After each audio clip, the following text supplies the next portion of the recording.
suppose I should make sure I can be heard.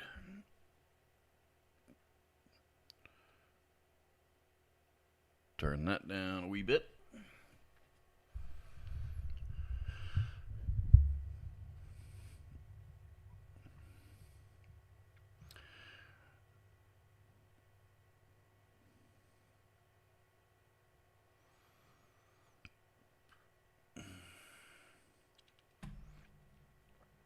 Hey, there's signs of life. Divinity Guitars, Hail Mary Recordings. What's happening, fellas? Pardon me. I'm still moving a little slow. I just got up here a little bit ago. I was up till it was after 5 a.m. editing a video because I needed to get everything done last night because I am after we do our live stream here today. I'm gonna go hang out with. I'm gonna go spend some time with my mom this afternoon. So let's see, Jason Robinson, Jack Collins, Jeff Seven, Divinity Guitars again, William De Silva. Divinity Guitar says bad signal, so I'm assuming that means you can't hear me. So I'll move the mic closer.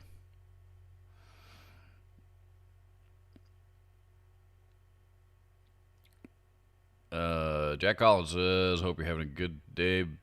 Been playing your Cadillac. I have been editing, I worked my full-time job all day yesterday. And, then Friday nights, if you guys aren't aware of this, Friday nights are reserved for Mrs. Jackson. So she and I have a long-standing agreement that we will drop everything and and have our weekly date night on Fridays. So, then late last night I was editing video, so I haven't had much of a chance to play the Cadillac or any other guitars for that matter. So, William Silva is here. What's up, man? Says, what's up, man? Just bought a Seymour Duncan pickup booster. Haven't plugged into it yet. Have you tried one out? I have not. I think it's. My understanding is, it's a boost pedal, but I think it's got, it's also a little bit more of a gain booster, as well. It's designed to boost you can't really boost the actual output of the pickups themselves, but it, is designed to simulate that sound. So I have not tried that one. A lot of people, I remember it's one of those things I've kind of been curious about since since they came out, and they've been out for several years now. But I have never actually had a chance to get my hands on one, unfortunately. So, but I like Seymour Duncan's pedals. I think they make great pedals. So I don't see where you would go wrong with it at all. Might even be good for bass too. The box, Infmda. That's how I'm going to pronounce your screen name, Infmda. Decky69, Randall Vandergriff, Epic Esquire. What's happening, guys?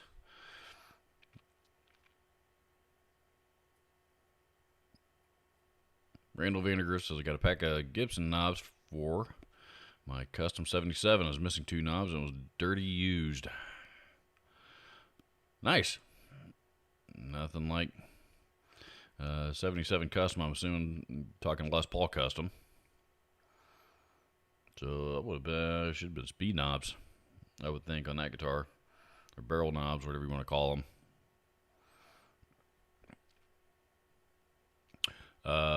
Yeah.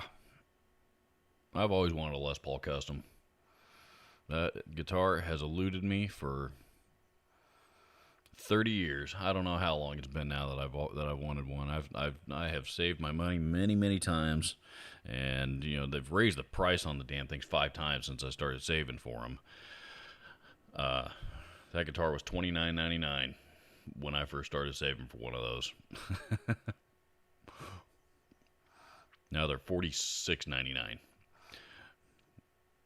So, But every time I have gone to save up a bunch of money for that guitar, something else has gotten in the way, and I have never quite been able to get there. Maybe this time I'll get there.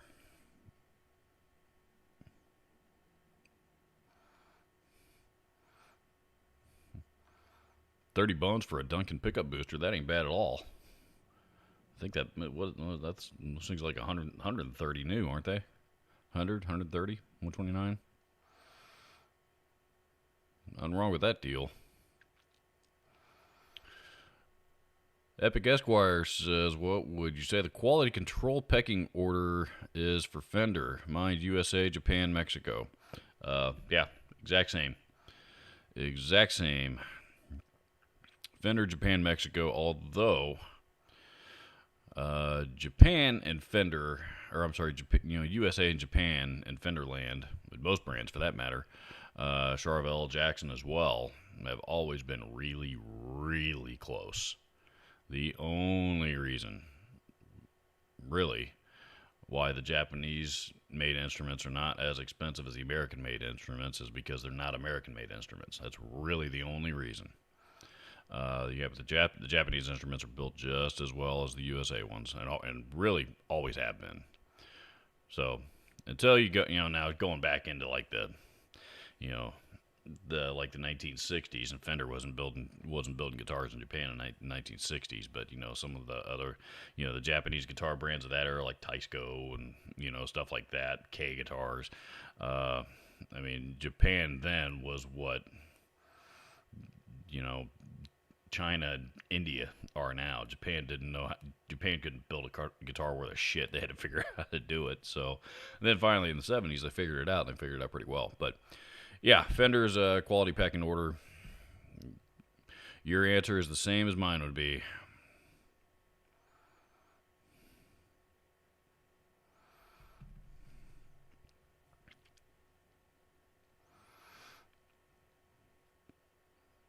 Randall Vandergriff says Custom 77 is the expensive Montana's Fate I told you about last week. Got it.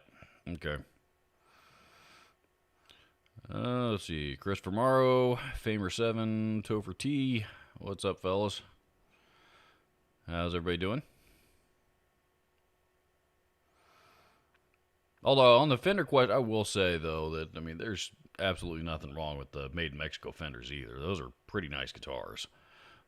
So, you could do a lot worse than one of the Mexican-made Fenders that are being produced today. Matter of fact, I really like the new. I guess they're not new anymore. Been out for a couple of years now, but the Player series, the ones that replaced the Mexican standards. I really like the Player series quite a bit. I think they're excellent guitars. And even like the Mexican-made Charvels and stuff. For $900 or so, $1,100. Also great guitars.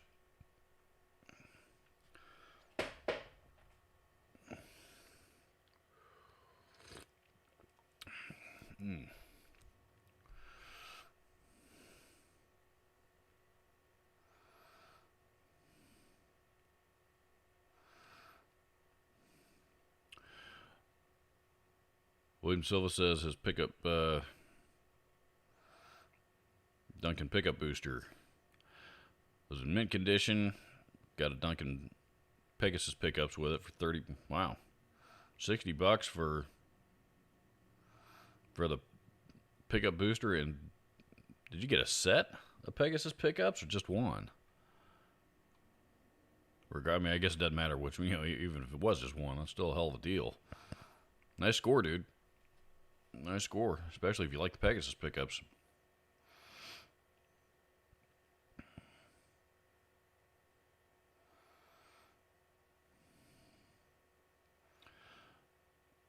Topher T says fixed a buddy's American Strat a couple weeks ago. It was pretty on par with my Telly. Most of them are, man. Most American-made Fenders are typically pretty good instruments. They crank out a lemon every now and again, just like any other major guitar company. But most Fenders are typically pretty well built. The I'm really, really impressed with the Ultra Series. Those things are phenomenal. I don't know what took Fender so long to come out with that, but I'm sure glad they did. I'd love to have an Ultra Strat. I like all the features on it, and that new Cobra, what do they call it, Cobra Burst, or no, Cobra Blue finish that they came out with for that line. I think is a really, really cool color, and of course it's also the hardest one to find.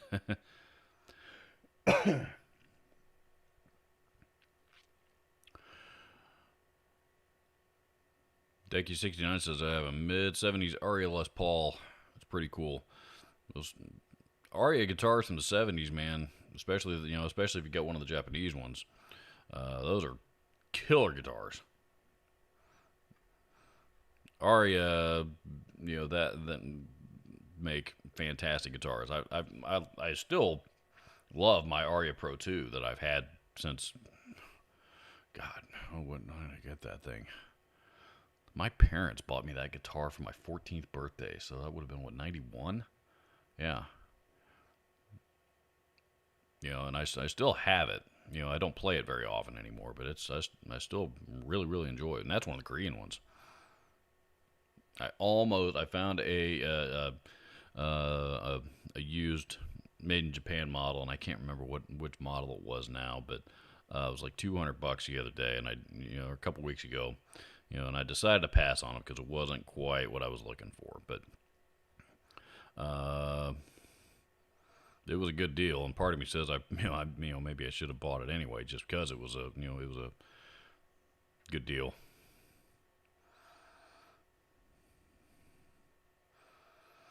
But why is YouTube blocking that comment?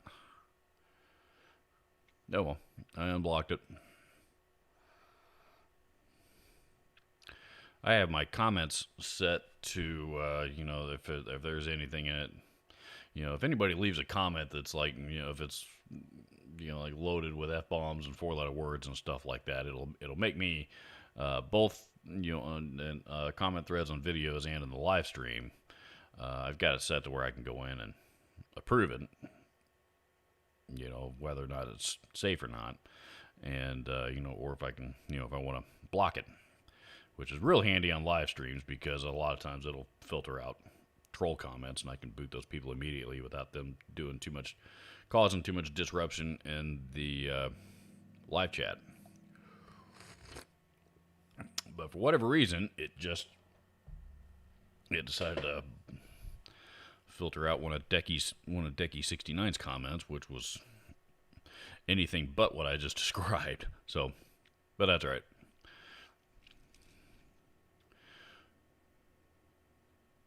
Christopher Morrow says, wonderful Saturday, sun shining, birds chirping, the dog is barking at the wind. Yes, so is mine. She's, my neighbors went out to the car and opened and closed the car door out in the driveway for a second, and of course Zoe went nuts over that. She's being a good watchdog. I don't know how good she'd be if somebody actually broke into the house or anything, but but good news about that is I work from home now, and working from home most of the time, that is very unlikely to happen. So, but yeah, we got some pretty decent weather here too. I'm actually looking forward to going out and grabbing some lunch and enjoying the fresh air for a little bit this afternoon. Vanity Guitars, what's new in guitar news? Not a whole lot. I did see Boss came out with a couple of new pedals this week. They came out with they updated the loop station. I think it was the loop station series. The RC3, the regular, the single stomp box RC3. I'm assuming is now discontinued because they just came out with the RC5. And they also came out with the, with a bigger loop station version that would be the equivalent of their 500 series pedals. And I think I don't know if they called it the RC 500 or the 3. I can't remember what they called it.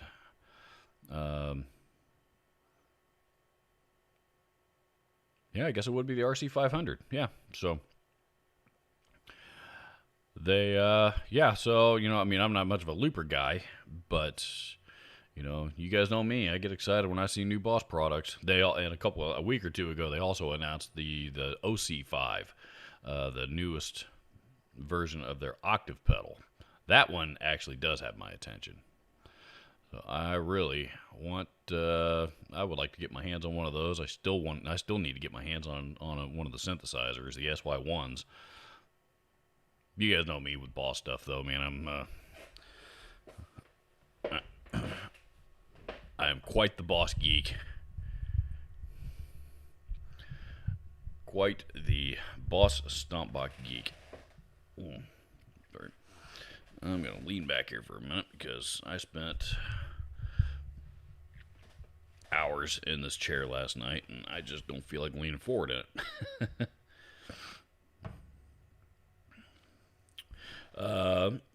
Pardon me.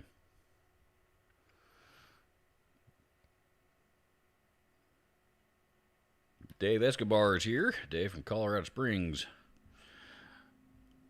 Let's see, Fat Philosopher. Says, I ordered a single pickup guitar without a tone knob. Am I an idiot? I don't think so at all.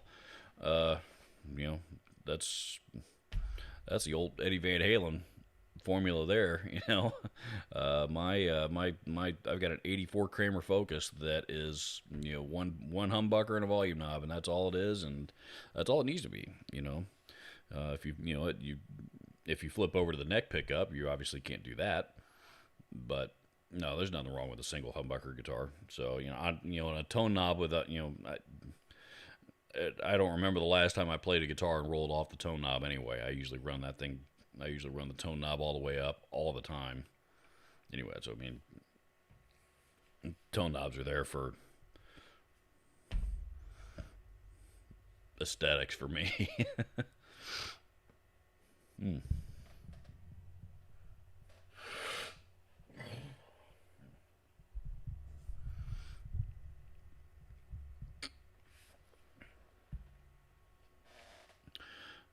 Christopher Morrow says those new JHS pedals look promising. Yeah, I forgot about those. Those just got announced. I don't know if they got announced yesterday, but all the, you know, a lot of my friends on YouTube, all, you know, who were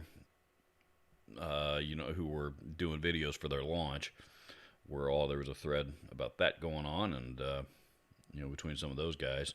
And right around 11 o'clock Eastern time, my phone blew up with YouTube alerts because they were all launching their JHS 3 Series pedal. I haven't had a chance to watch any of those videos, you know, but $99 pedals, you know, $99, you know, series of $99 pedals from JHS.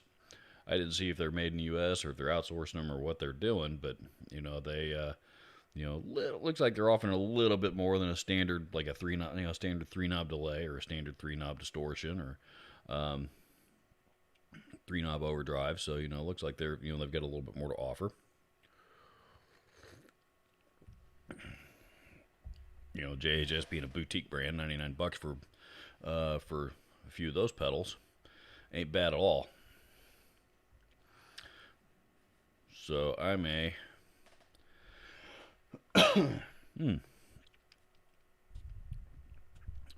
have to check out a few of them.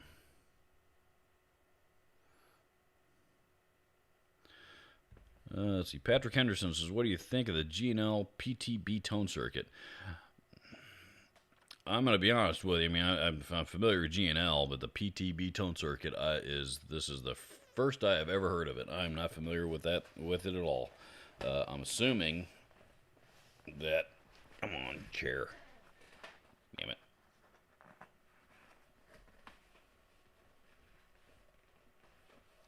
As I fix the pillow on my chair. I'm assuming that, you know, it's some kind of proprietary wiring thing that they use on their guitars, but I'm not familiar with it. I don't, you know, I'll be honest with you, I don't know the first thing about it or what it does. Almost bought a G&L recently, and I ended up going another route. So I wanted a Strat style guitar, and didn't necessarily have to be a Fender, though I wouldn't have been opposed to it. and I almost went with one of the G&L tributes, but I discovered along the way that the body woods are made of like non-Fender, non-Strat style body woods. They use like basswood and mahogany and stuff, and the Strats are typically alder or ash. So that's the reason why I passed on those. Stephen Holt says, "Hey Robert, better late than never." Not late at all, man. We just got started. Here we've been going about 21 minutes now, as of right this second. So, Liquid 7 says, "Ordered 2 of those 3 Series JHS pedals, the chorus and the reverb." Yeah, I would. I don't know, man. I mean, there's, I guess for me, if I were to order any of them, I would probably have a harder time deciding which ones I wouldn't. I mean, I would probably stay away from the fuzz, of course, just because you guys know how I feel about fuzz. The fuzz and the compressor, because I don't use compressor, but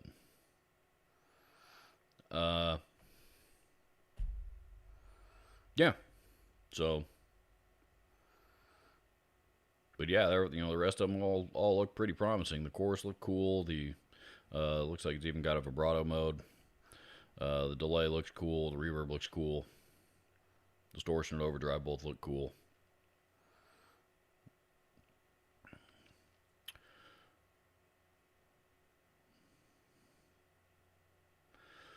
Famer7 says, "Robert, I'm interested to know what your first ever guitar." My first guitar was, if you go back and watch the the video of my guitar collection, I think the title of that video is called My Guitar Collection 2018. And I actually still have my very first guitar. It was a Fender Strat copy, a red Fender Strat copy with a matching painted headstock, a brand called a TSX 2000. Like I said, it was Korean made back in the late 80s. I bought that guitar. I saved my allowance for like 2 years. My meager little $2 or $3 allowance or whatever it was, that I was getting back then, and I bought that guitar all by myself with a cheap little crate G10 combo amp that I hated and couldn't wait to get rid of. And I bought that. It didn't all come in the same box. It was the kind of package that I think I paid $250 for it. It was the package that the entire that the store, the local music shop in Houston where we lived at the time, was they put together for us. So I think I paid $250 for everything all in, and I still have the guitar. I haven't, there's a short in the wiring in it somewhere, and it's been there forever. I haven't bothered to go in and get it straightened out, but I keep it hanging on the wall, so just for nostalgic reasons. I can't even find that brand on eBay or Reverb or anything anymore. So I don't know how many were made, and there's not very many of them that survived, and it's old Korean Strat copy. It's not worth much anyway. So. And honestly, I don't want to sell it. Regardless of how much I like the guitar today, it was still my very first guitar. That was the guitar that I learned to play on. First guitar that I learned to play on. Serenity Guitar says, "Samurai Sword is great defense. Oh, they're pushing for Metal Zone pedal from Boss to come back, where it didn't go anywhere. I mean, the Metal Zone's still being made. Both versions of it. They still make the the original MT2, and of course the Wazacraft version is also available. But yeah, I mean, the Metal Zone's still in production, dude. That's the Metal Zone is Boss's second best-selling pedal of all time. The only stomp box that Boss has ever made that outsold the Metal Zone was the tuner pedal, the chromatic tuner, the TU2 or TU3. Those two versions combined, actually. Those are the only pedals that Boss has on their entire in their entire history that have outsold the Metal Zone. So, fun fact for you. Ooh.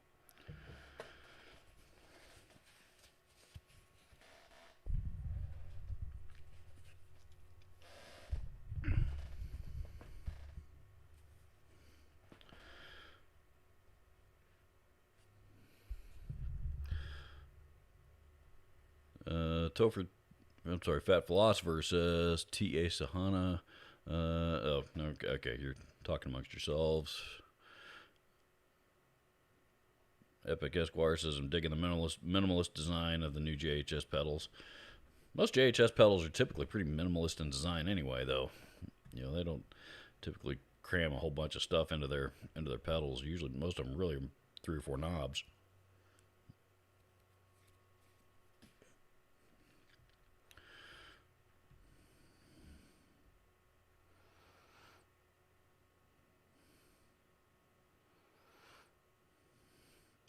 Fat Philosopher says also bought a Honda Warlock copy used. That's a guitar brand that is not known for their quality. I've had a Honda or 2 in my day, and fortunately, I didn't pay for any of them. I think I've had. Well, I had the Strat. It was a Honda Strat copy that somebody gave me. And I sold that cheap to a kid for his first guitar. And yeah, I guess that was probably the only one. I think I learned my lesson after that one.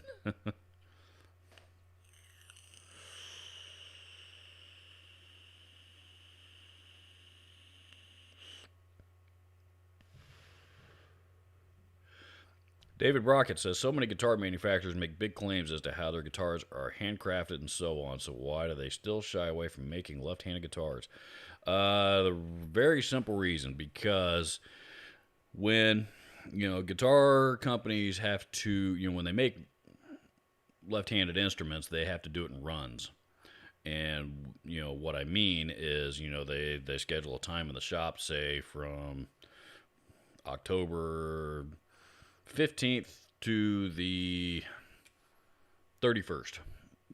We are going to be building a run of left-handed guitars of this specific model, or these specific models, whatever it may be.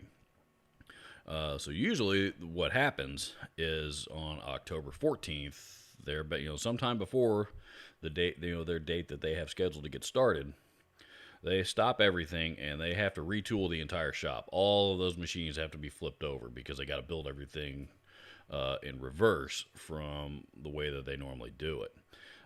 So, like I said, everything, all of the the CNC machines, the routers, everything's all got to be flipped over, and recalibrated to exactly the opposite of what it normally is, And then now that they have all the machines calibrated for left-handed. They got all the machines calibrated for left-handed instruments, then they can go back and start producing left-handed guitars business as usual. They got a few hundred of them built or whatever it is by the end of their period, whatever the goal is they need to get built. Then they flip all the machines back over and go back to building right-handed instruments. So, that's the reason why they do that. And it's they basically, lose, they lose a day or 2 or 3 or however long it takes them to retool the shop. I mean, it's not just something that they can do in 15 or 20 minutes. So they lose a day or so of production to do that. Yeah. So that's why I always, if you're just beginning to learn to play guitar and you're left-handed, that's why I strongly encourage you to learn to play right-handed if you can, because as any left-handed guitar player will tell you, finding instruments is very, very difficult.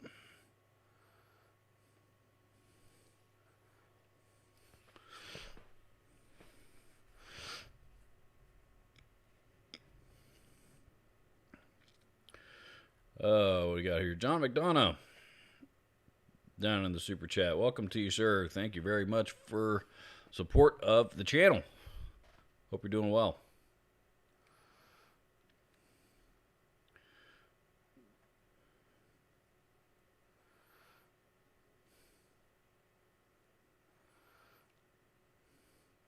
Dave Escobar says Kramer Focus were an excellent deal. People started getting wise to them. It was a cheap way to get a real Floyd.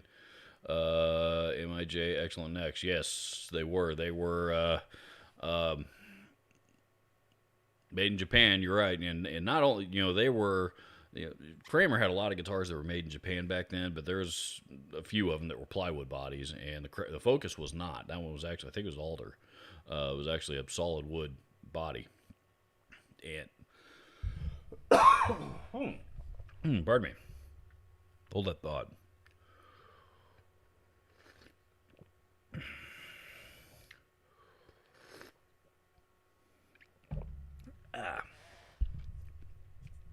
I'll get a sip of my coffee that's still too hot. But yeah, they were. You're right. They came with the stock pickup that came in them was just a stock pickup, but it sounded good. I changed mine out for a Duncan distortion, but I still have the original in the case. In the event that I ever do decide to get rid of it, I can put it back in. But yeah, you got good sound, a good sounding pickup, or if it was the Focus 3000 that had 3 pickups, you got a good sounding set of electronics. You got an original Floyd Rose, and you also got a Brazilian rosewood fretboard. That's one feature that a lot of people forget about. So, mine anyway has a Brazilian rosewood fretboard. Pardon me. Yeah. Yep, Kramer Focus. You're right. You could pick those things up dirt cheap, like $200 or less, all over the place for years. And then you're right. Finally, started rediscovering them, and now that's why I hung on to mine, because I knew that was going to happen. And those prices are starting to go up now.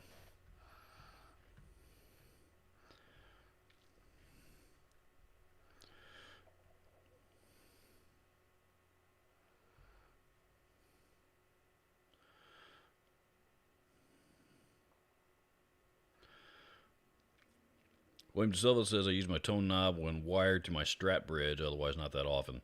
Yeah. I mean, I guess they're, when I was still playing in cover bands, I was, like every cover band I've ever been in, we played Wood, from Alice in Chains, and not every cover band, but it seems like at least most of them. I played that song a lot in my day, and Wood and Man of the Box.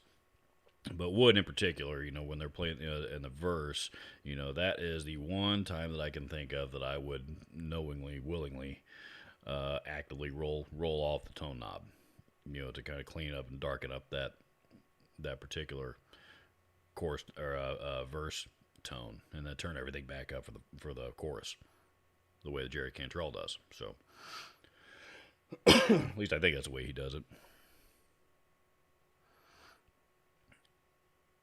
Christopher Bass says, I'm thinking of gluing my toe knobs to the body. I wouldn't do that, but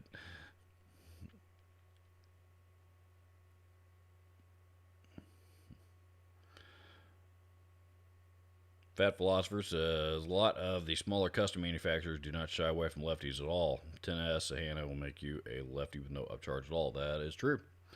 Yep. Hey, I don't see too much of an upcharge as much these days. Gibson and Taylor and even the big companies, don't seem to be sticking customers for an extra couple $100, for a left-handed guitar like they used to. Those prices seem to be pretty in line with the right-handed models for the most part nowadays. There's a few exceptions out there, I know, but that's those two. Those two prices have lined themselves up quite a bit from what they used to. So it's not necessarily much of an upcharge. It's just is it available, and if it's not, how long are you willing to wait?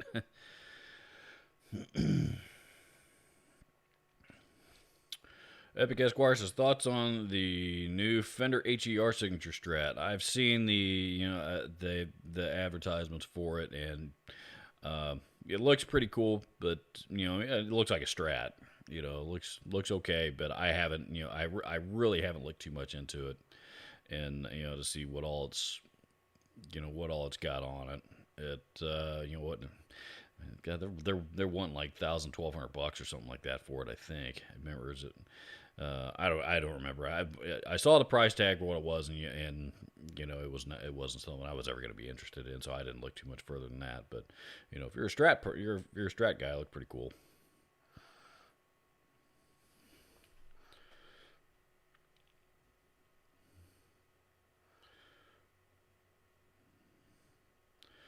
Elijah Frost is here. Says, hey Robert, love the channel. Quick question: what is your opinion on the PRS SE line?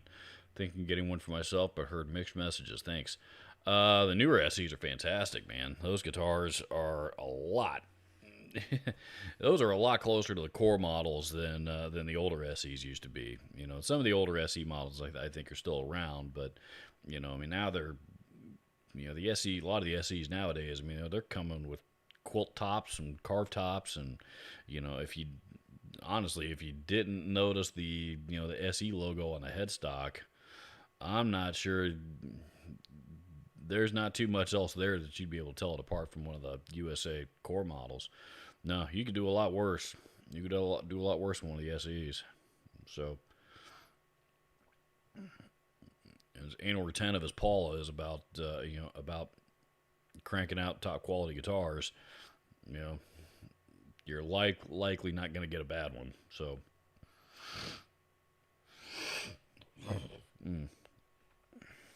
sorry about that. Allergy season is killing me right now. Track Row Studios is here. What's up, man? So, wow, we got 43 people in here right now. Cool.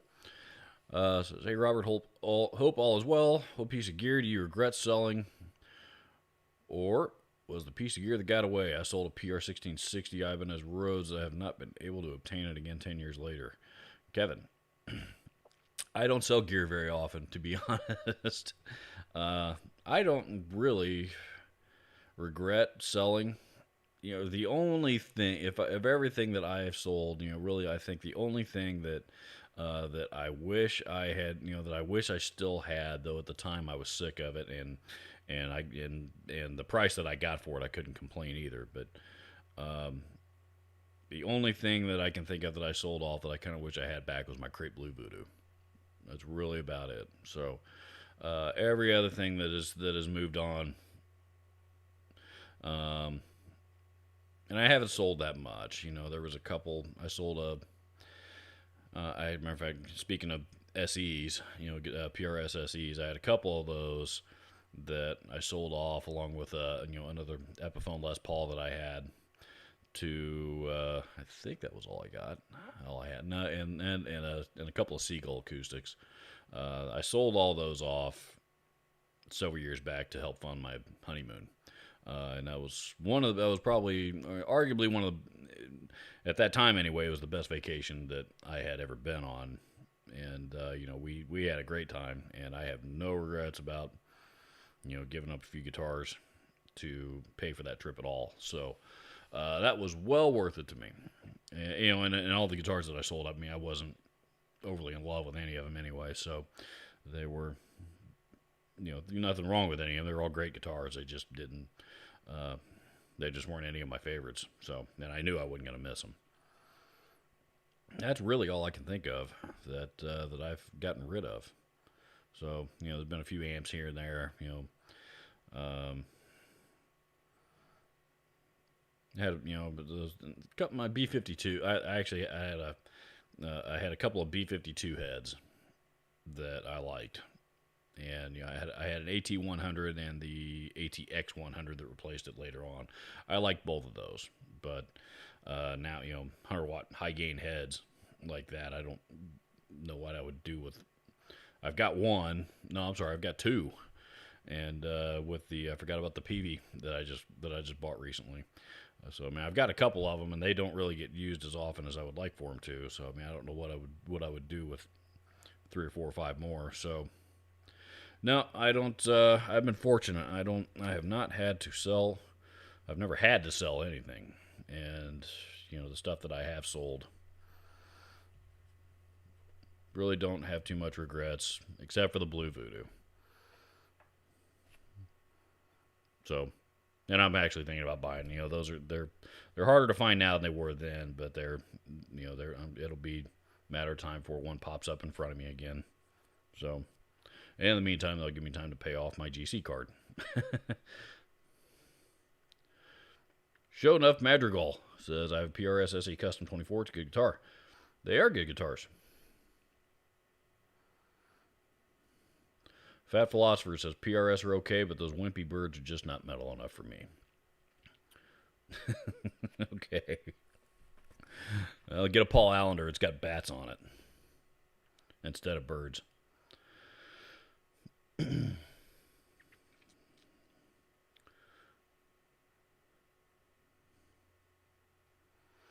PRS pickups like balls, replacing them was one of the first mods you have to do. That I strongly disagree with. They may not have much in the way of in the way of output, but one thing they do very well is clarity.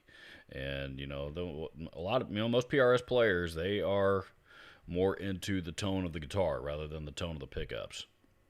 So and that's what PRS pickups are designed to do, is project the tone of the wood of the instrument, not crank up the gain. And there's nothing wrong with that. A lot of rock and metal players like high output pickups. I like high output pickups, but there is also something to be said for lower output pickups. Part of the time, they're not everybody needs to have a pickup in it that's got 18K resistance.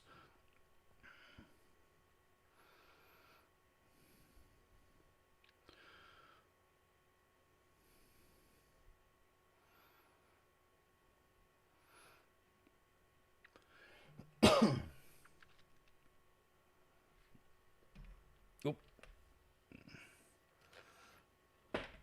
hang on a second. I gotta text the missus real fast.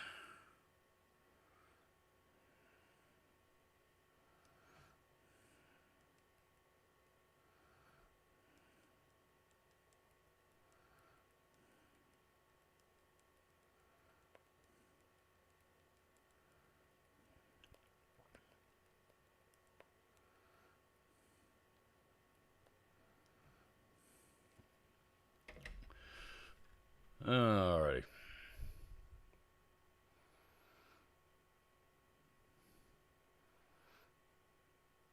Where are we?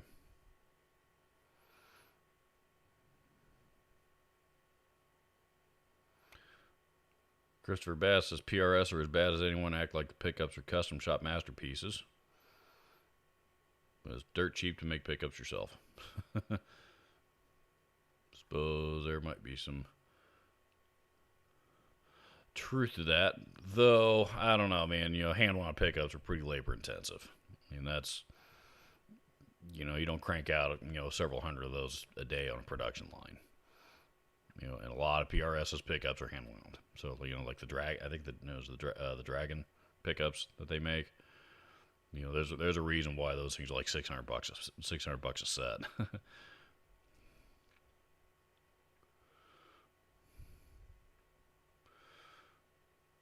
Oh, let's see.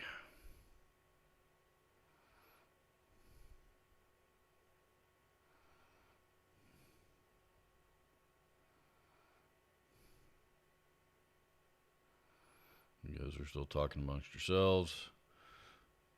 Metalcore is greater than the metal zone. Yeah, if you don't like mid-range, then you might be right. If you do like mid-range, you're probably not. Metalcore ain't for you, dude. Because metalcore does not have a lot of it. What?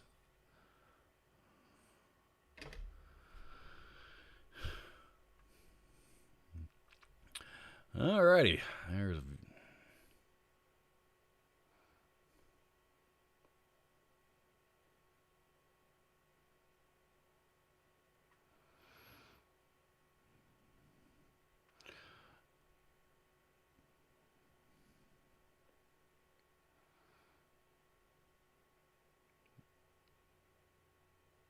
Swinny Guitar says, great to know about Boss. Which sounds better, Metal Zone or MXR full bore? I'm going to tell you the Metal Zone, but I never liked the full. Matter of fact, I've always hated the full bore. And I probably ought to sit down and give it another try because it's been 10 years or so since the last time I played through one now. And my ear, my tastes have changed quite a bit since then, but and last time I sat down with one, it was a can of bees. So it was a tin can full of rabid bees, and not much else. Not really no other way to describe it. So I probably ought to sit down with it and try another one.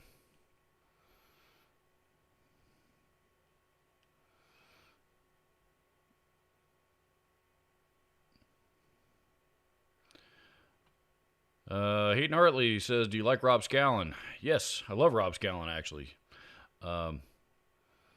Rob Scalin's probably one of, from a technical standpoint, Rob's probably one of the best guitar players on YouTube. And really, I mean, probably overall musicians. I mean, that dude can play literally any stringed instrument. And he's also absolutely hilarious.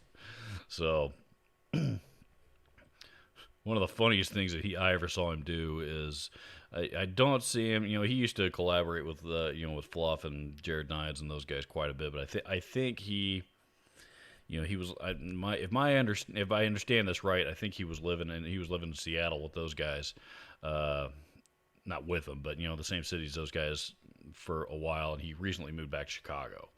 So that said, the the one that he did a video on Fluff's channel, when Fluff was out on tour or something. So, so he put up a video on Fluff's channel that says how to infuriate Fluff.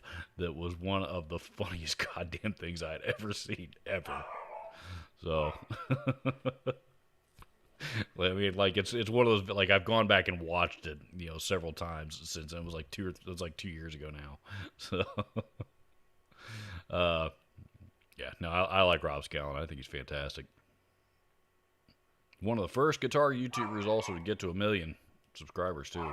So he's been doing it a long time.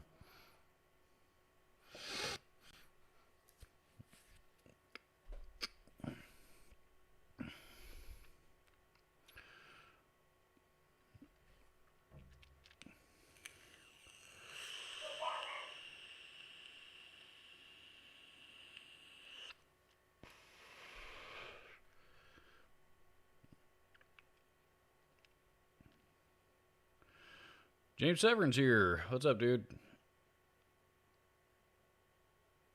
Let's see.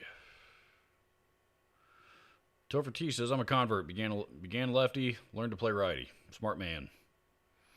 Richard Virginia says, hi, Robert. If you only had $1,000 to buy a guitar with, what would you choose? Ooh. $1,000 budget.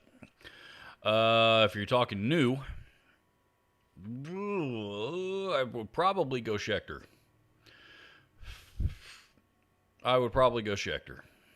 And there's a zillion different, there is plenty of great quality Schecter guitars with all kinds of features for under $1,000. You can get one of the the Sun Valley Super Shredders with the Sustainiac pickup in the neck for, I think those are only like $800. So you can go that route. You can get something with a humbucker, go something dual humbucker with a Floyd route. There's plenty of those models, and that includes like I don't know that you're going to get anything neck through under 1,000, but plenty of set neck stuff that feels like and plays like neck through guitars. So yeah, if you're talking on the new guitar market, that's probably the direction I would go. If you're talking used, then you might be able to get up into a Gibson Les Paul Studio or something like that. Certainly well into American Strat territory. So,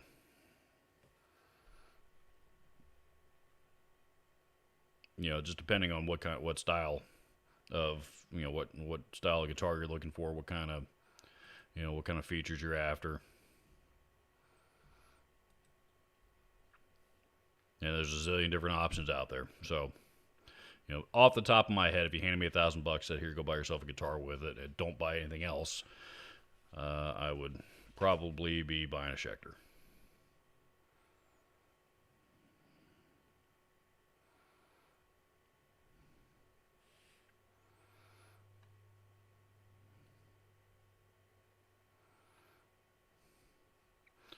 Dave Escobar says he used to get Focus. He's talking about Kramer Focus guitars for 1,000. Kramer Focus 1,000 guitars for $200.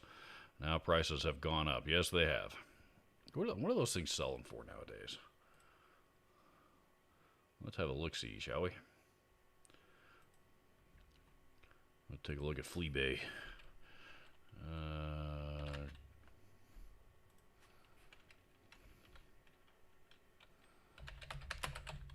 Kramer Focus 1000. Which is what I... Whoa, there's somebody asking $700 for it. And that's it's an 86-87. Means they don't know what year it is. Mine's an 84. I know that. Wow. Yeah, there's people asking all kinds of crazy, not crazy money, but $700, $700 asking price for one of those is not uncommon on eBay. What are they selling for? Oh, Mr. Complete. Okay. One sold, real similar to mine, for $350. There's one that sold for for $720 with the case. Most of them seem to be in about $300-400 range, though. But you're right; they have gone up. They have gone up. Some of them are bringing a little more.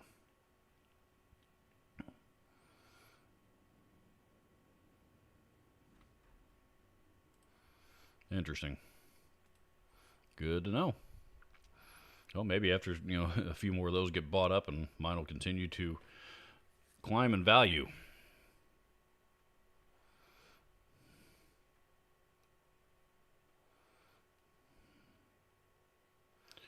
D Jimenez 789 says, want to do project with Rhodes V Batman guitar from Six Flags. I remember those. Neck was cheap and small. Can I put in a neck for a Floyd Rose? That's unfinished neck, and I'd like to put in a roller nut. I don't think the neck, the Floyd Rose doesn't really affect the what neck you can put on it. The nut, and depending on how you have the nut slotted, can determine where the strings are positioned on the fretboard from the Floyd, because the spacing on a tremolo guitar like that is going to be slightly wider than a hardtail. So, but yeah, I mean, what neck, whatever neck that you put on it shouldn't really affect whether or not you put a Floyd on it or not. So now I'm not a luthier, so disclaimer, I could very well be wrong about that, but and I've also said several times I'm not much for I like playing guitars a lot more than I like building them. So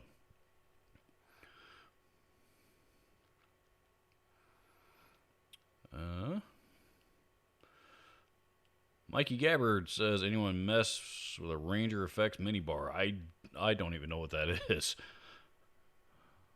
First time I've heard of that, unless, that is new to me.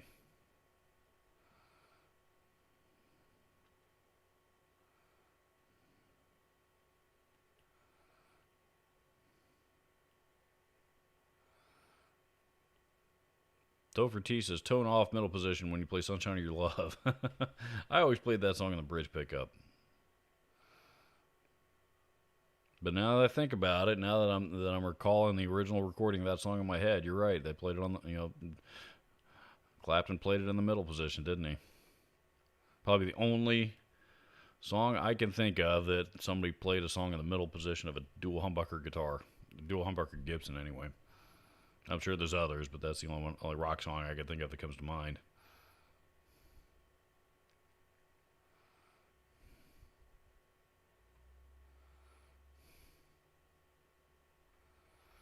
Well, let's see.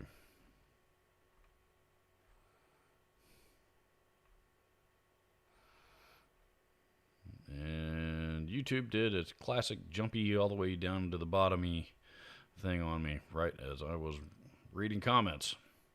So now I got to find my place again.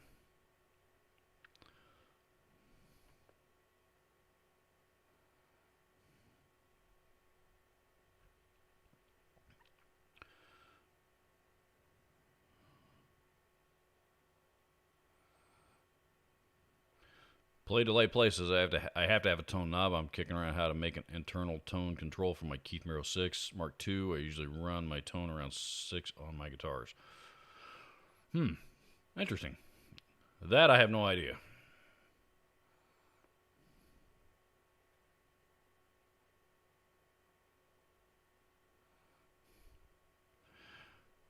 David Rocket says, on another note, it's a guitar dungeon, but I've watched enough to know you like to change it up now and then. Consider top 10 favorite multi-instrumentalist list. Yeah, maybe. I would probably, leave it to, put it to a survey to everybody here in the chat to kind of get a gauge if that's something that people would enjoy seeing, The thing I try really, really hard though to keep my channels strictly to, as guitar centric as possible,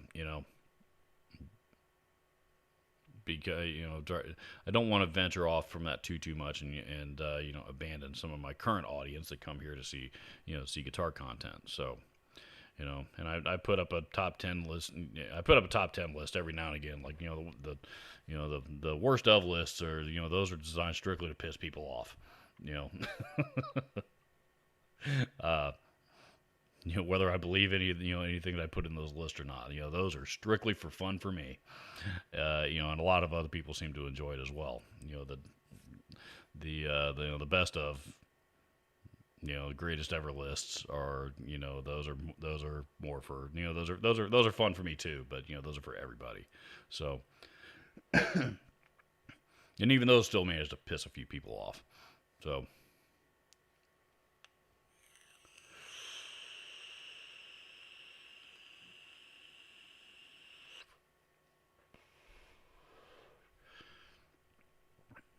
Christopher Morris says, "Hey Robert, what's going on with that pedal? What pedal?" You might be talking about the JHS or the JHS, the Joyo, that broken Joyo chorus pedal. Somebody beat you to it, man. I dropped that thing off at the post office last night, so it is on its way to its new home. Sorry to tell you. Like I said, first one to send me a label for that thing won, and he won.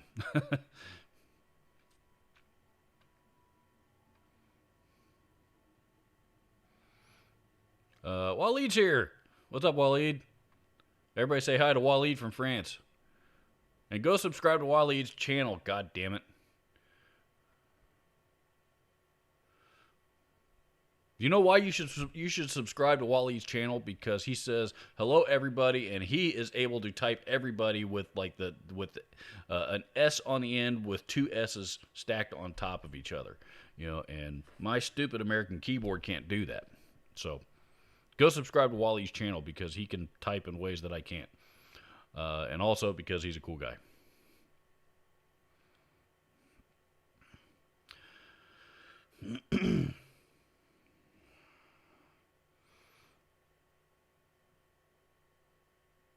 The Metal God 100 says, "What pickups are in your Schecter, Robert?" Depending on which Schecter you're talking about. If you're talking about the CR6 behind me, that one's got the stock Apocalypse 2.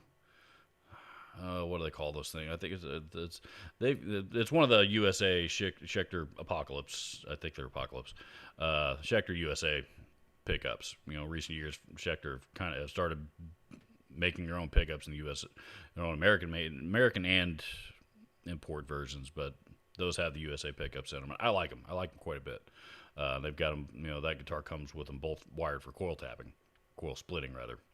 And my Blackjack SLS, that one's got a full shred in the bridge and a Jazz Duncan full shred in the bridge and a Duncan Jazz model in the neck. Also wired for coil splitting. So. Also bone stock. I haven't changed out any of them, so I like them. I like them a lot.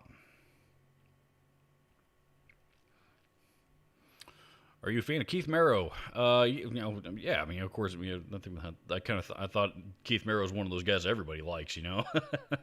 I mean, he was like, Keith Merrow was like one of the original. Like Rob Scalin, he was like one of the original guitar YouTube guys. That eventually landed him a job doing, with Seymour Duncan. So he just did an interview on Ola's channel here, a couple of months ago, talking about that, and it was kind of interesting because he didn't really, he was in the dark and didn't get really much of a view of him because he had his camera panned out pretty far from him, but you could hear him just fine. It was pretty interesting. He talked a lot about his earlier career and stuff he's doing now. By the way, he also happens to be a pretty okay guitar player. So yeah, I like Keith Merrow. EJDZEJ. EJDZEJ. I'm sure I murdered that, but any experience with Sterling Sub-Ray? Those are basses, but the Sterling subs, the sub basses were like the precursor, the original sub basses. And sub, I think there was a guitar line too, actually, but they were like the precursor to the Ernie Ball Sterling line. And eventually they just renamed it Ernie. They renamed the entire line Sterling, and then they did. I think the subs are still in existence. It's in today's world. I think the subs are like kind of the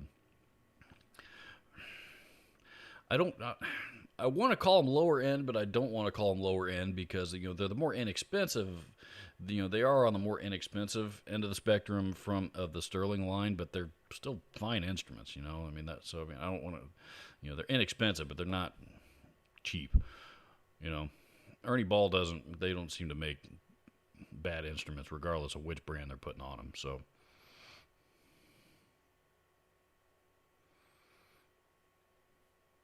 Waleed says, just finished shooting an Edwards Explorer video. Pause and mixing it. I'm jealous. How the hell did you get we can't. Do they sell Edwards guitars over there in your part of the world? Because over here, they don't pop. I mean, they pop up on the used market over here every now and again, but that's really about the only time you can jump on them. I don't think they have any American dealers. And those things are awesome.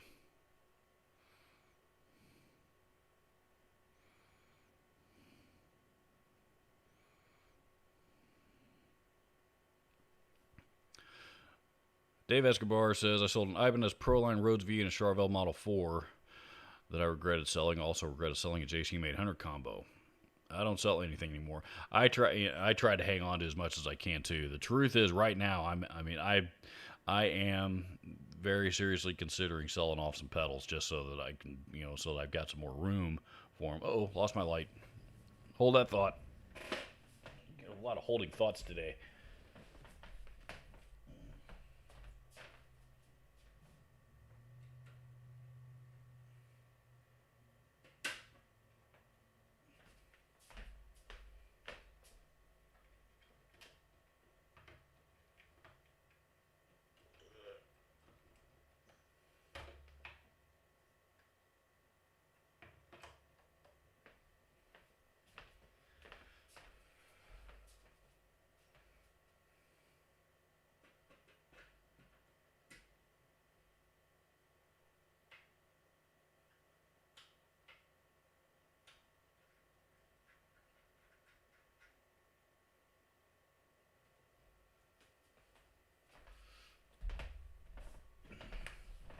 There we go. Sorry about that.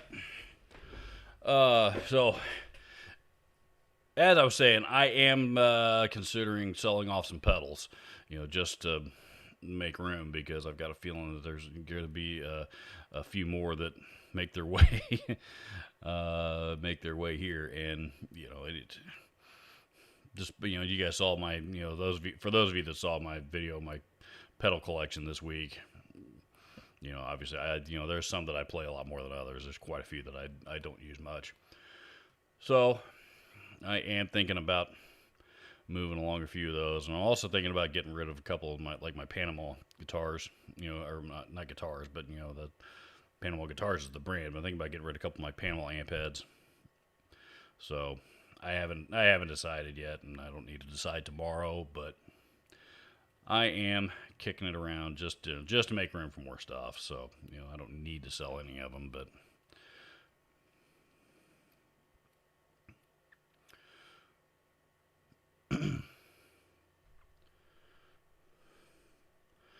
Fat Philosopher says, when in doubt, scoop the mids. Not if you want to be heard in the mix.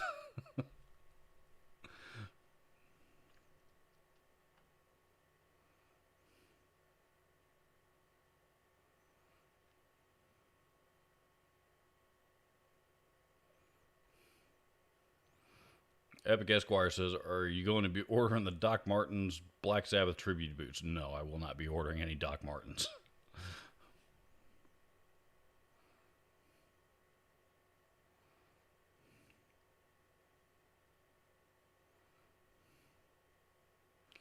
Topher teases Rob Scalin banjo metal was the best. I liked his ukulele cover of Slayer's War Ensemble myself.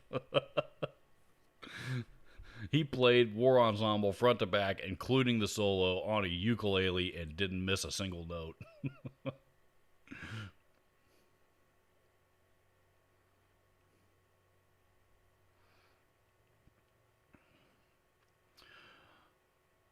Charles 75N says, "Hey Robert, bought my son that gaming chair for his birthday and used your link. I saw that. Thank you very much. I didn't. I don't know who.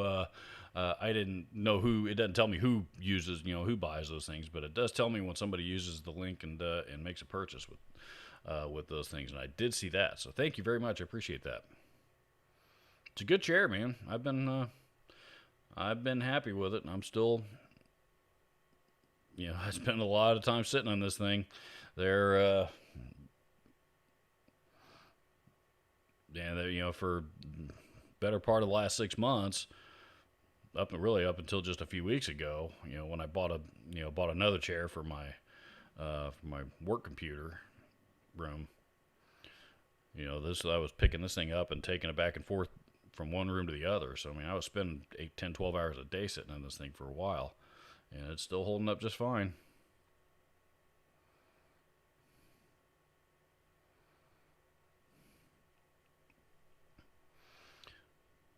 Vape flavor of the day: Old Faithful, juice roll-ups, blue raspberry ice.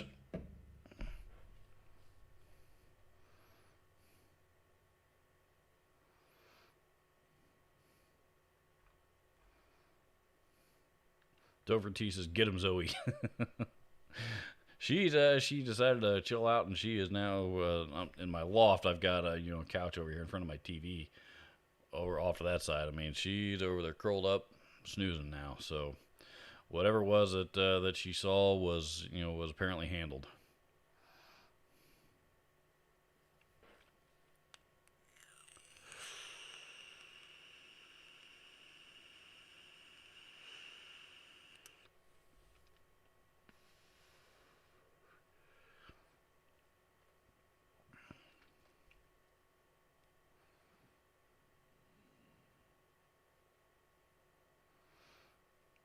Dave Escobar says, "Guy Reaver, 1100 for Focus 1000."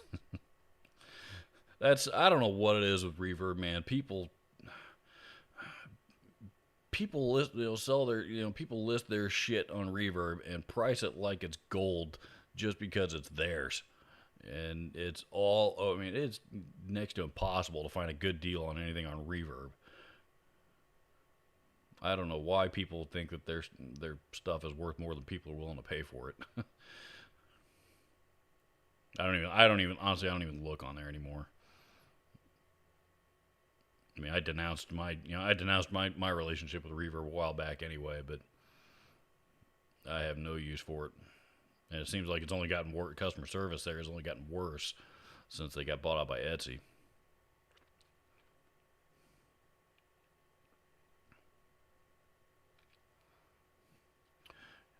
Play to Lay Play says, "KM6 has a very nice neck, perfect guitar, just needs a tone knob for me." The KM6, I think, was one of maybe the first Schecter model that they started putting what they call the SLS neck on. That's the same neck both of my Schecters have on. That's the really, really, really thin neck. And I agree. I really, really like that neck. I have trouble buying a Schecter that didn't have that neck profile on it anymore. I've been so spoiled by it.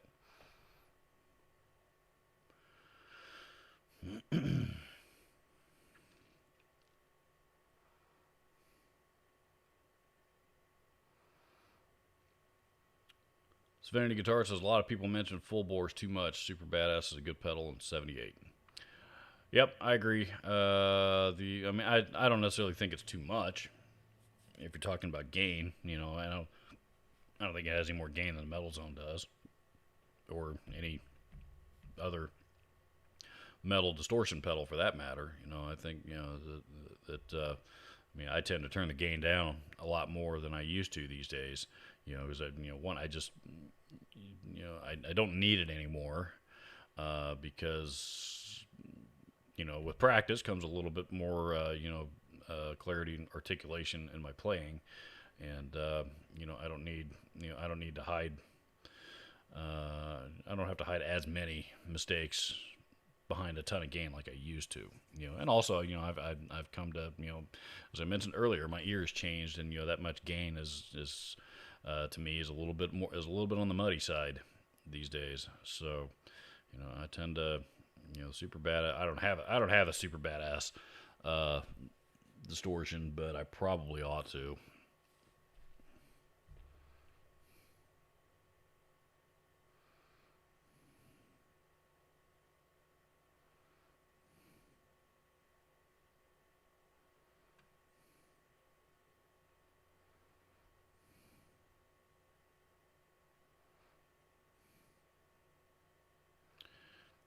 Epic Esquire says, "Will you be doing another worst Christmas gifts for guitarists again this year?"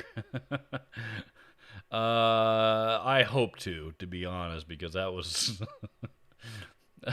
I don't get a chance to sit down in front of a camera and just yell at stupid shit like that, like I did in that video. So, yes, I am hoping. I'm hoping that I can figure something out for that. The problem is, I mean, I covered most of the big ones in the first one, so I don't, topping it is going to be tough, to be honest. But yeah, I am, to answer your question, I am kicking around some ideas for it already. So.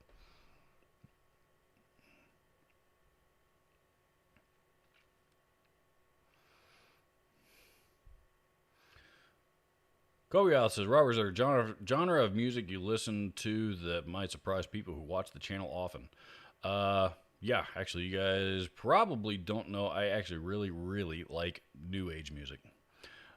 Enigma are one of my very favorite bands. I really like Enigma and Enya and oh god, you know, back one of my favorite CD compilation series back when you could still buy CDs. There was a series of CDs that were called, it was called Pure Moods, and it started with the Pure Moods, and it started with then when there was another one called Celtic Moods and stuff like that. They were all loaded with it was just compilation CDs of that genre of music, and I could pick any single one of them and put them in and listen to them front to back without skipping a track. So. But as far as Enigma is probably the band that got me into the new age stuff more than any of them. And there for a while, I had every album. I haven't bought any. I don't know if they've come out with anything, but I haven't bought an Enigma record in a while. But I have probably their first 6 or 7 or 8 albums on CD, and enjoy every one of them. So yeah, that would probably be the one to surprise most people. That I really, really like new age music. So I also like jazz. And probably less surprising, I've talked about this a little bit. I like a lot of the '80s new wave stuff too. Like The Cure and Depeche Mode and Flock of Seagulls, stuff like that from that era. I really, really like. But you guys know I'm a big '80s fan, so. But the one I don't think I've ever talked about on my channel is how much I enjoy new age music. So there you go. The more you know.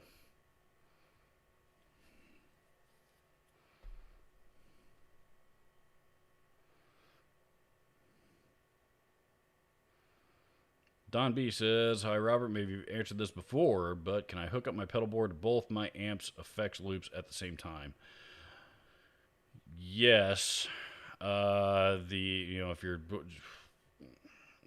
wanting to hook them both up to both effects loops, that also assumes that you want to hook them up to both of them, run some pedals into the front end of both amps. So if you're running pedals in the front end. If you're just running just pedals in the effects loop, that's actually a little bit easier. But yeah, you need a splitter or two. For an effects loop, you probably need 2 splitters So, splitter, also known as an ABY switch. Probably gonna need one on the front and the back of your chain. So, and a switching method of some kind. So, two switching methods. There's it's a pretty convoluted. It's a pretty convoluted signal route, is what it is, and it's not the easiest thing in the world to to come up with, but it is possible.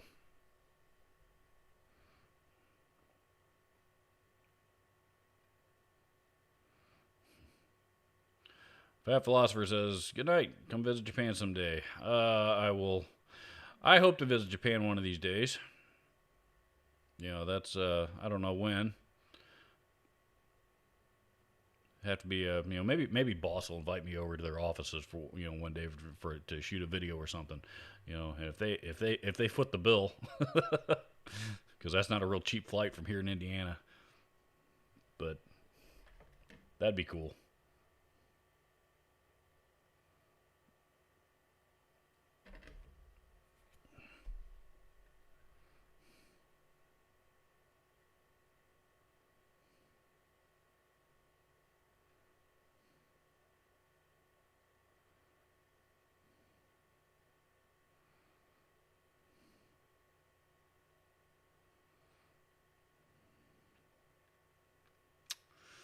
Metal God 100 experience of Friedman amps, especially the J.K. Lee signature. No, nope, never played it. Never played it. I played a few of them. Good buddy of mine is really into Friedman amps.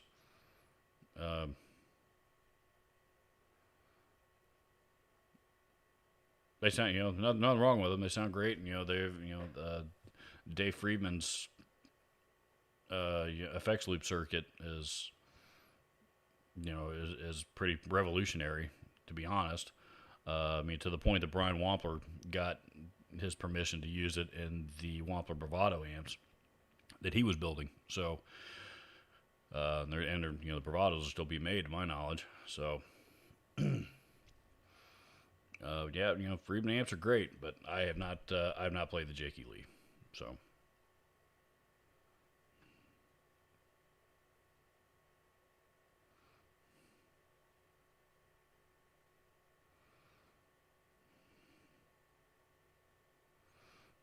Koyat says, selling pedals, I'll take one of the Demon Driver wall pedals you have, especially the one lost behind the bookshelf. If you mean Demon Driver, you mean the Weeping, if you're talking about my Ibanez Weeping Demon wall pedals, no, I'm not selling any of those. Waleed says, is me or sound sometimes it's cutting off? It's probably, I've got this mic set up in active mode. And if I put it too close to me, then it can start feeding back and stuff. So I'm trying to keep it at the right distance where you guys can hear me. But I'll move a little closer.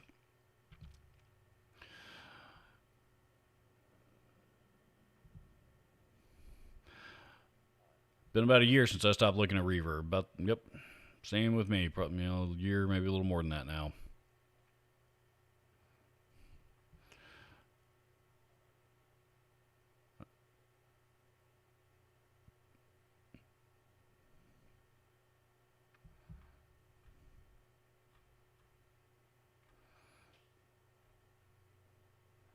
Yep.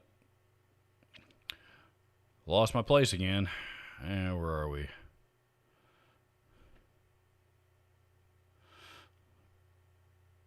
What about the metal muff? Lots of gain there, plus I know you love it so much. Yeah, I'll pass, thanks. God, it's still so freaking hilarious when somebody comments on that video all bent out of shape about me making fun of it. Because I just... Some dude commented the other day, said, did you at least try it in some other amps to see if it was, he's all butthurt because I made fun of his beloved metal muff. I'm like, dude, as I said, well, if you'd watch the whole video for a chance, for a change, you might have heard me say that I've owned that pedal 3 times. And every time I owned it, I tried it in every amp that I own. You can see sitting behind me in that video. I mean, there's plenty of amps, and I'd never liked the sound of that pedal through any of them. So,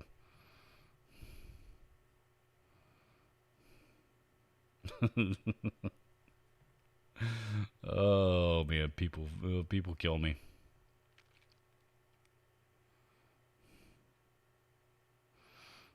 Chris K says, question, Rob. Nope, not reading the rest of that comment. Robert, great to see you. What is your go-to selection speaker? Depends on the amp, really. I mean, I still love my good old-fashioned 1968 1960A cabinet loaded with a set of G12 T75s. I really like this speaker. A lot of people don't, but I like that speaker because of I think it sounds good, and the little additional watt, it just makes it a 300 watt cabinet, so it's got a little bit more headroom in it. Doesn't break up quite as early as the vintage 30s, or nearly as early as the greenbacks. So greenbacks, I've always had a love-hate relationship with greenbacks because they do break up so early. So sometimes that's good, sometimes that's not so good. They're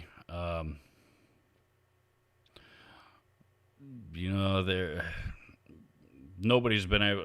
I should say that. I mean, plenty of people do, but I cannot get greenbacks to sound anywhere near as good as Eddie Van Halen has been able to. So, vintage 30s, I've always really liked. They kind of, those things, in my opinion, are kind of cab dependent. I think they sound really, really good in big, oversized cabinets, 212, 412s. I have a pair of warehouse guitar speakers, veteran 30s, which are their vintage 30 clone, in my oversized seismic audio 212 cabinet back there that I play my Randall through. So, I think those are vintage 30 or vintage 30 type speaker for a big oversized cabinet like that is absolutely the right speaker for what I do with it. So yeah. Of the three, I don't know. Like it just depends on the situation. I mean, they're all voiced differently, and some of those voicings just fit different amps a lot better than others. That's just the way it is. If you think about with Fender amps, for example. Fender amps, most of them sound a certain way. And if you swap out that, especially if it's an old vintage one with an old Jensen speaker in it or something, or an old JBL, if you pull that out and throw in a vintage 30, you're going to completely change the sound of that amp. And in my opinion, it's not going to sound like it should.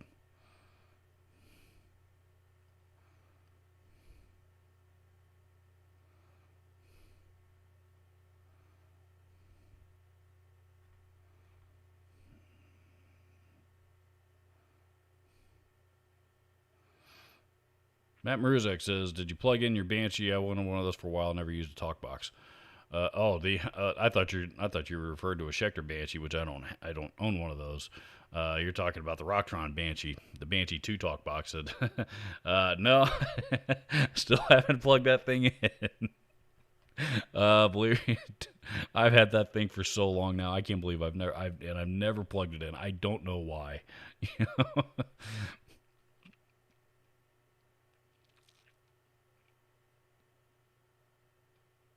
Kobe House says, top 10 stupid Christmas gifts for golfers. That might attract a lot of golfers, but the fact that that my channel is listed and categorized on YouTube as a music channel, I don't know that YouTube's going to blast that out too much. So I have thought about starting a second channel strictly for trolls. Maybe I could put it on that channel that would be catered to a wider audience.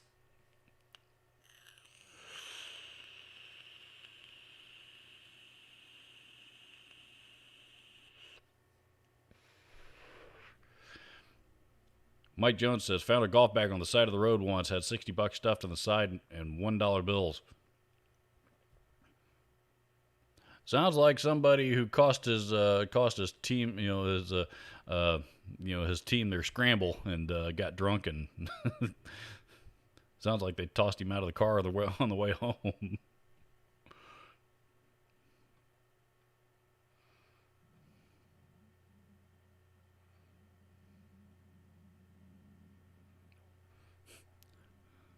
You guys hear my stomach growling?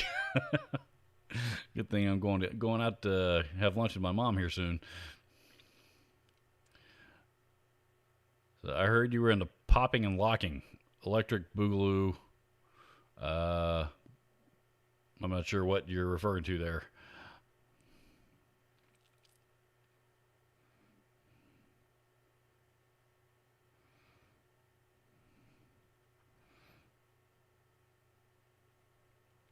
So Vanity Guitar says, Robert, I can't wait for you to let you demo that pedal when I get up there.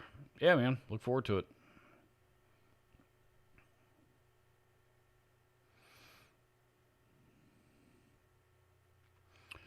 Reverb is only for research for me to see what products are out there in a category. That's all. That's all it's good for. Yeah, I'll use it for that. I'll use it for that. If somebody brings up something, mentions something to me that I've never heard of, I'll pull up Reverb and see if I can find something, find one listed there. But yeah, you're right. I mean,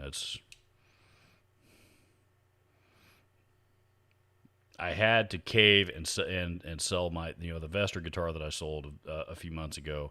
I had to cave and sell it on Reverb because that was the only place I could find a market for it. Nobody on eBay seemed to know what it was. Nobody on Facebook Marketplace seemed to know what it was. So I had to put it up on Reverb. But the good news is I was at least able to get my full asking price out of it. So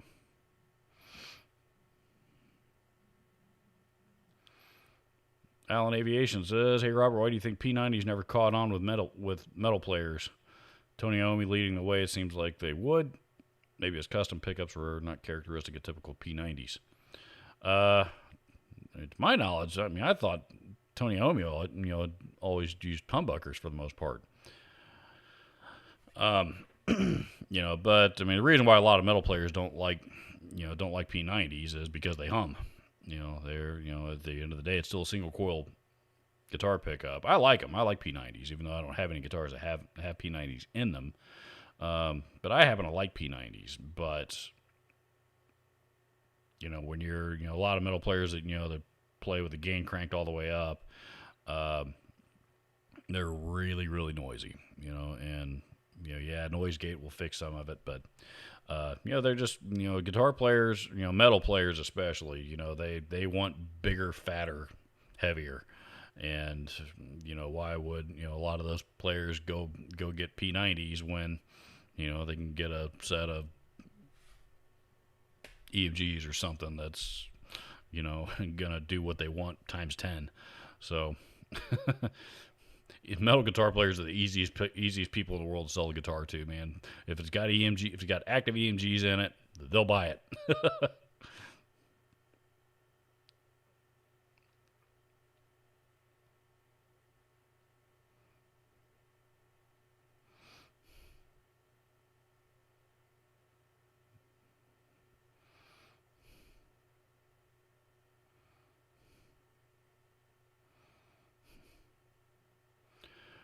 Chris Gay says, Robert, if I put heavy strings on my Floyd-equipped guitar with locking nut and all, will I have to adjust the truss or adjust the bridge? It depends. Likely going to have to adjust the truss rod. Thank you for correcting yourself. By the way, it drives me absolutely batshit crazy when people shorten my name without my permission.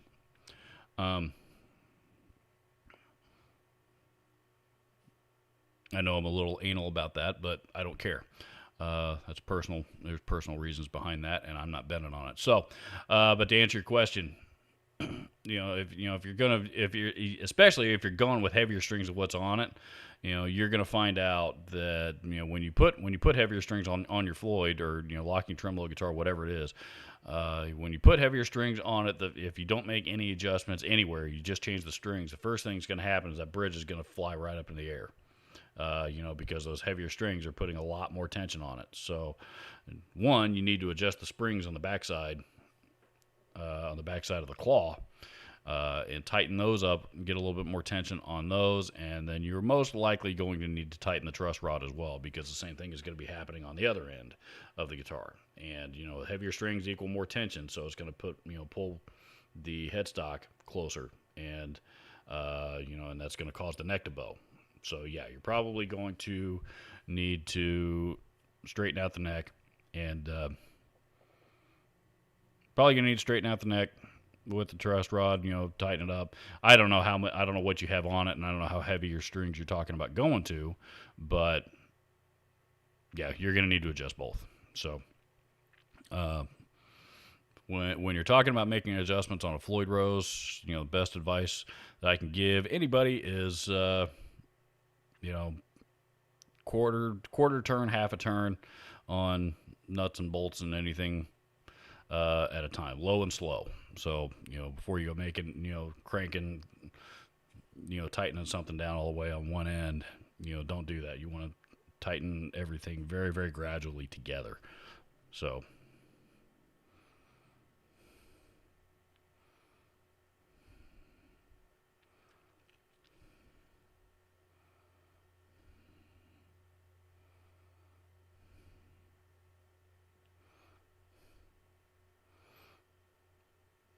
Chris K says I was trying to keep it short as I as I could. Only put so many letters in. You didn't offend anybody. No, I'm not offended. I just won't answer to it. I'm kind of funny that way. Kobe Alvarez says, Robert, did I miss a Klon pedal or Klon clone in your collection? There's a few of them. I've got the the Electro-Harmonix Soul Food, and which is a Klon style overdrive, and the it's not labeled as such, but it's what it is. One of the nameless custom pedal that I got from Parks Custom Pedals. He sent me that for Christmas last year. Actually, as a thank you for demoing some of his pedals last year. That is a Klon style overdrive, and I actually did a video on that pedal here at the beginning of the year. So he's in the middle of he's a lot of people trying to move back to Indiana right now, and I think that he's from here, not my area, but he's from Indiana, and he's trying to get things in order so that he can move back here as well. So he hasn't been spending much. He hasn't had much time to build too many pedals lately. So.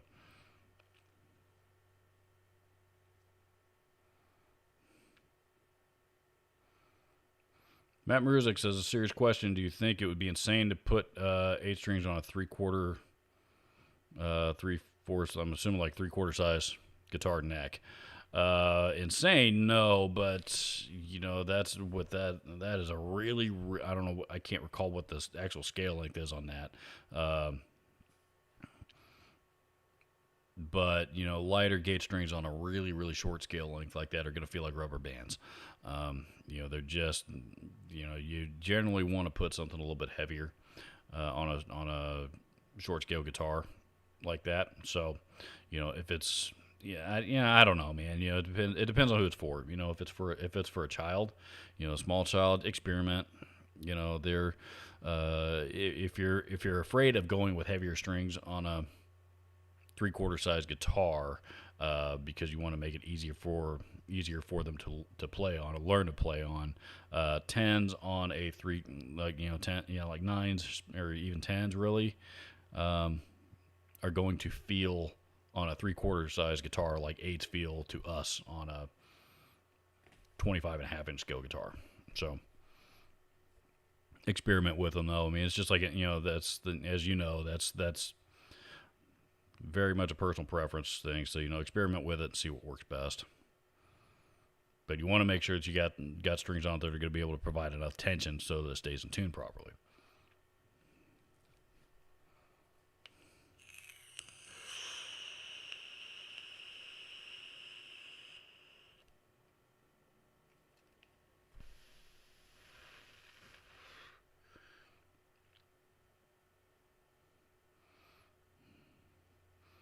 Chris K says, sorry, dude, I know damn well I've heard you say that about your name before. I was typing in a bit of a hurry, not thinking.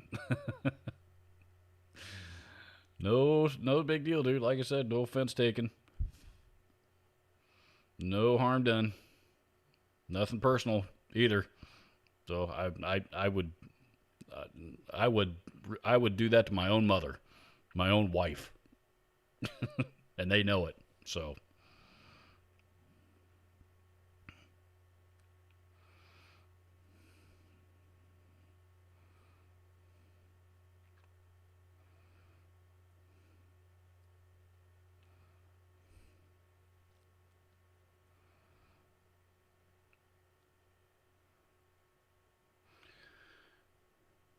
Dave Escobar says P90s are fine for harder rock if you wire the middle if needed. So when engaged, both neck and bridge are hum canceling.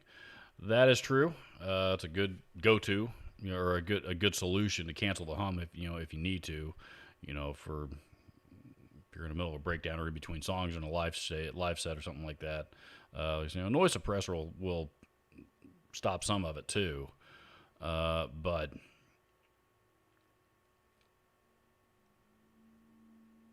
and where and also if you're talking harder rock is one thing, but if you're talking like full on metal,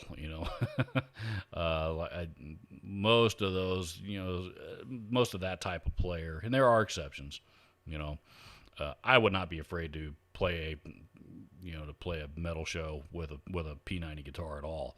But the vast majority of the people that play that kind of music, they want humbuckers.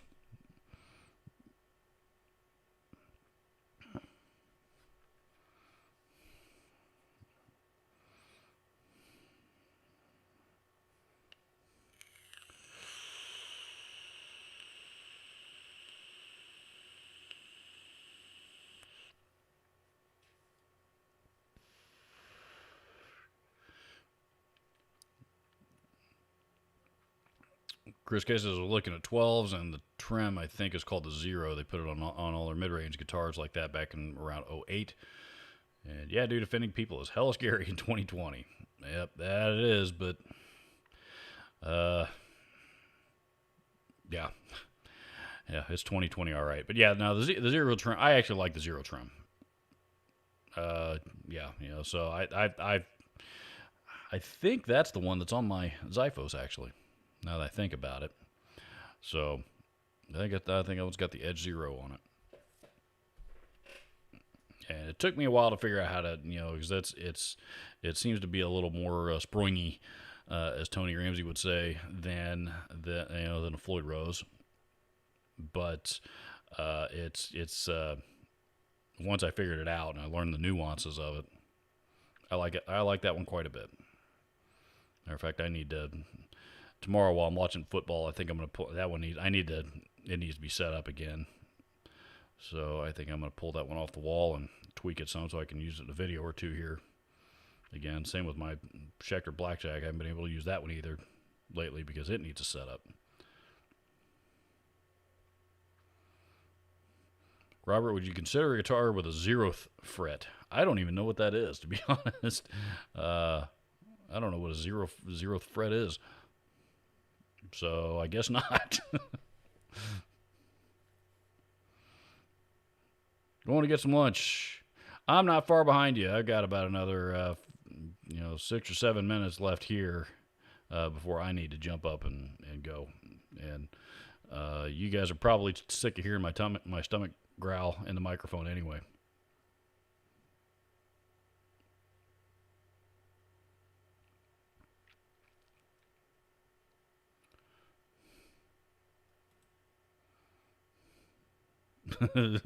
Oh, there's the first troll of the day. And there we go. And he's gone. Douchebag.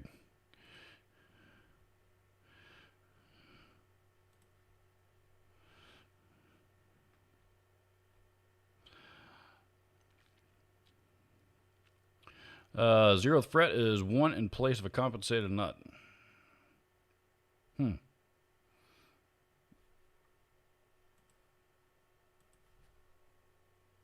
Google. Zeroth guitar.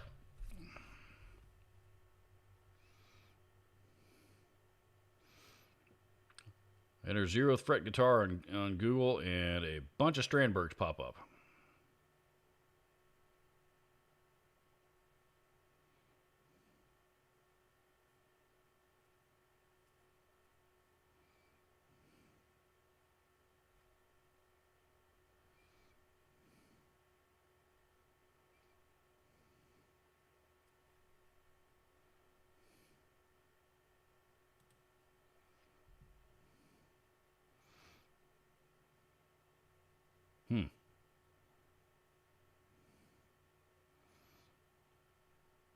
Along with some Ibanez model I've never seen.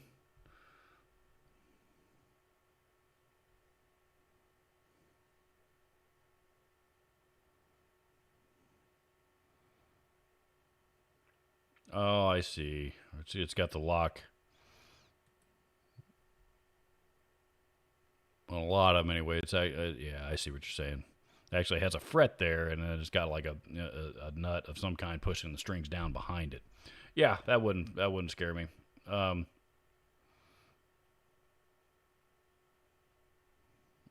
never heard it referred to as that before, but yeah, I mean it's just another method of accomplishing the same thing. So it wouldn't, as a matter of fact, I think my Kramer has that on it. I think it's actually got the nut, and then the locking nut is behind it. So Sebastian Chong says, just watched your videos on amps. Any recommendations on a small 5 to 10 watt tube amp that can play styles? 5 to 10 watts, depending on how much you want to spend. I would probably go Marshall DSL in that range. That wattage range anyway. I think they have a DSL5 combo that is actually a really, really good sounding amp. So you could go that route. You could go. I have not tried them yet, but there's people going all kinds of gaga over the monoprice amps that you find on Amazon for dirt cheap. A lot of people had some really, really good stuff to say about those. So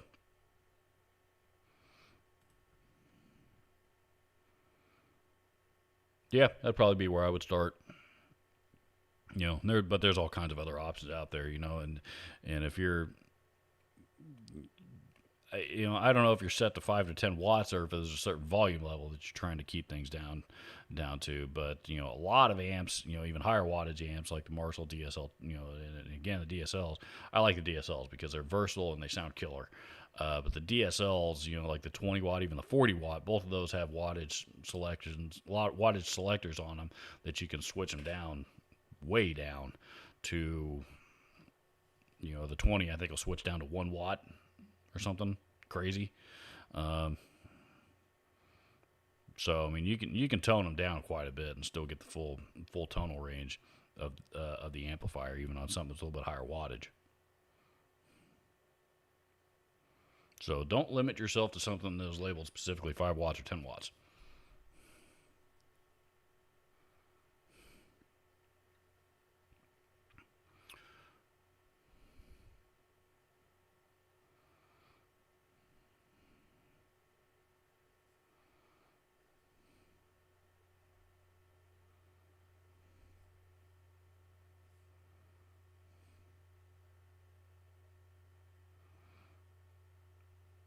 PRS JG Mopar says PRS MT15 goes to 7. Yeah, so that one will switch down to half. And he's right. The PRS, that MT15 is a killer amp. Matter of fact, the next piece of gear I buy may turn out to be an MT15.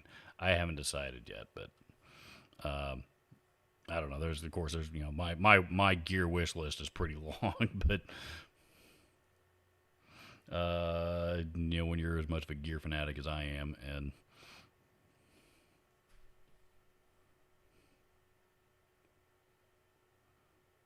hey guys, Ripper Liver's back under a different account. He says, "You're a fraud. I'm not going anywhere. You put me on Know Your Troll," and I was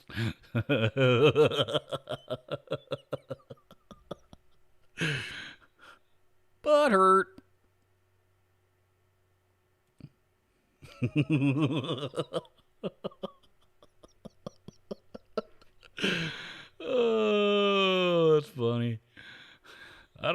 putting him on, Know Your Troll. Hey, if you wind up on Know Your Troll, you earned it. Oops. Oh. I just hid the wrong dude. Unhide. Sorry, Topher T. I accidentally hit you. Or I hid the wrong one. There we go. Now we got it straightened out. JG Mopar says this is the doctor guy under a new name. It very well could be. No, he hasn't been. He has not made that individual has not made a Know Your Troll appearance. I don't know who this dude is. Yeah, no, I don't know who this dude is at all. So I do have all those comments saved. I'm not going to go and look for it. It's not worth my time. So, yes, the butt doctor. So,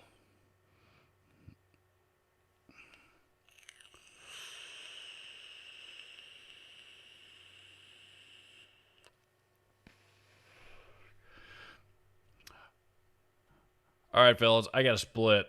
By the way, thank you very, very much, Sebastian Chong, for the subscription, dude.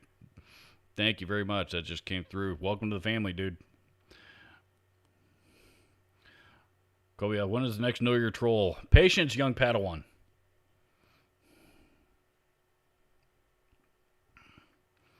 Patience.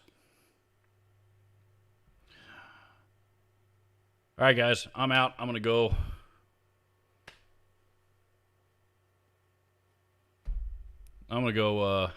Eat some Mexican food.